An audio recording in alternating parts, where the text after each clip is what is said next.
Avery, and welcome back to Grandma's Story Room. We've got to hear that story about Grandpa and the Black Panther. So are you ready? Your grandpa went to town one day and was late starting home. It was dark when he came riding his horse through the big woods, so dark that he could hardly see the road. And when he heard a panther scream, he was frightened, for he had no gun. How does a panther scream? Laura asked. Like a woman, said Pa, like this. Then he screamed, and I'm not going to scream, but you can scream. Then he screamed so that Laura and Mary shivered with terror, and Ma jumped in her chair and she said, "Mercy, Charles!" But Laura and Mary loved to be scared like that. The horse, with Grandpa on him, ran fast, for the horse was frightened too. But it could not get away from the panther, and the panther followed through the dark woods, and it was a hungry panther, and it came as fast as the horse could run. Let's make horse running noises. That horse was running so fast, so it screamed now on this side of the road, and it screamed on that side of the road, and it was always close behind, and Grandpa leaned forward in the saddle, and he urged the horse to go faster, and the horse was running as fast as it could possibly run.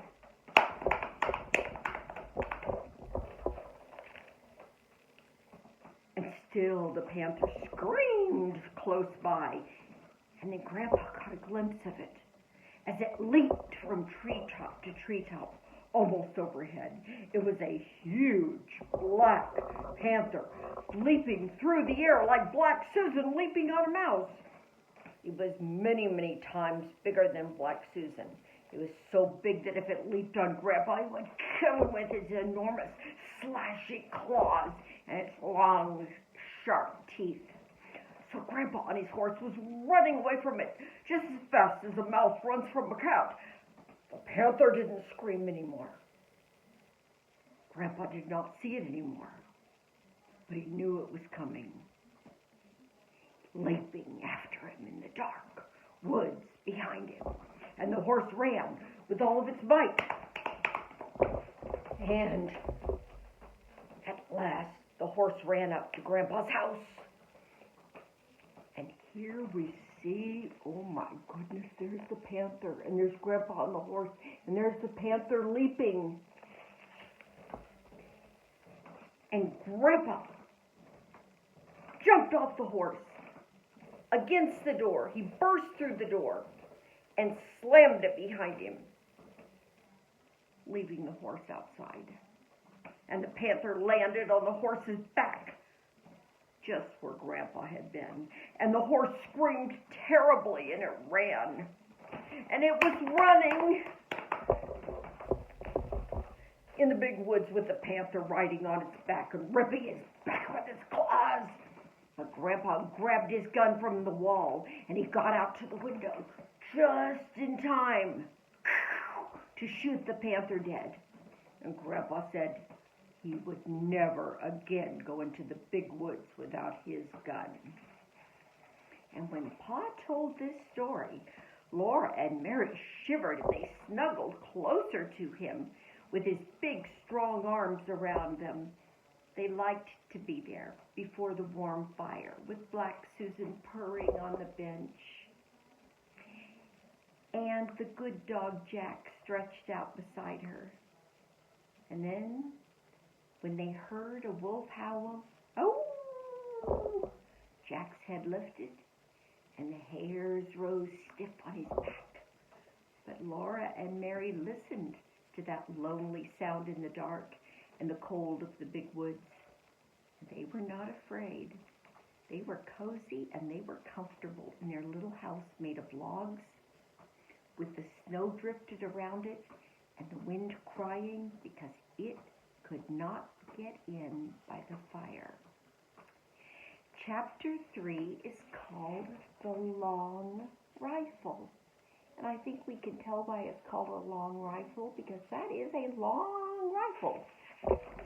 You know what? My great-grandfather, who would have been your great-great-great-grandfather, had a long rifle like that. I wish I still had it. Every evening before he began to tell stories, Pa made the bullets for his next day hunting, and Laura and Mary helped him. They brought the big long-handled spoon and a box full of bits of lead and the bullet mold. Then, while he squatted on the hearth and made the bullets, they sat one on each side of him and they watched. First, he melted the bits of lead in the big spoon by holding it over the coals of the fire. And when the lead was melted, he poured it carefully from the spoon into the little hole in the bullet mold. He waited a minute, and then he opened the mold, and out dropped a bright new bullet onto the hearth. The bullet was too hot to touch, but it shone so temptingly that sometimes Mary or Laura could not help touching it, and then they burned their fingers, but they did not say anything, because Pa had told them to never touch a new bullet. If they burned their fingers, that was their own fault. They should have minded him. So they put their fingers in their mouth to cool them and watched Pa make more bullets. And there would be a shining pile of them on the hearth before Pa stopped. And then he let them cool, and with his jackknife he trimmed off the little lumps left by the hole in the mold. And he gathered up the tiny shavings of lead, and he saved them carefully to melt again the next time he made bullets. And the finished bullets he put into his bullet pouch. There was a little bag which Ma had made beautifully of buckskin from a buck deer that Pa had shot. And I think we can see it in that picture. I think it's that one right there. After the bullets were made, Pa would take his gun down from the wall and he would clean it. And out in the snowy woods all day, it might have gathered a little bit of dampness, and the inside of the barrel was sure to be dirty from powder smoke. So Pa would take the ramrod, and ramrod he cleans the inside of the rifle, and he would fasten a piece of clean cloth on its end, and he stood the butt of the rifle in a pan on the hearth, and he poured boiling water from the tea kettle into the gun barrel, and then quickly he dropped the ramrod in and rubbed it up and down and up and down and up and down, while the hot water blackened with powder smoke spurted out through the little hole in which the cap was placed when the gun was loaded. And Pa kept pouring in more water and washing that gun barrel with the cloth on the ramrod until the water ran out clear. And then the gun was clean.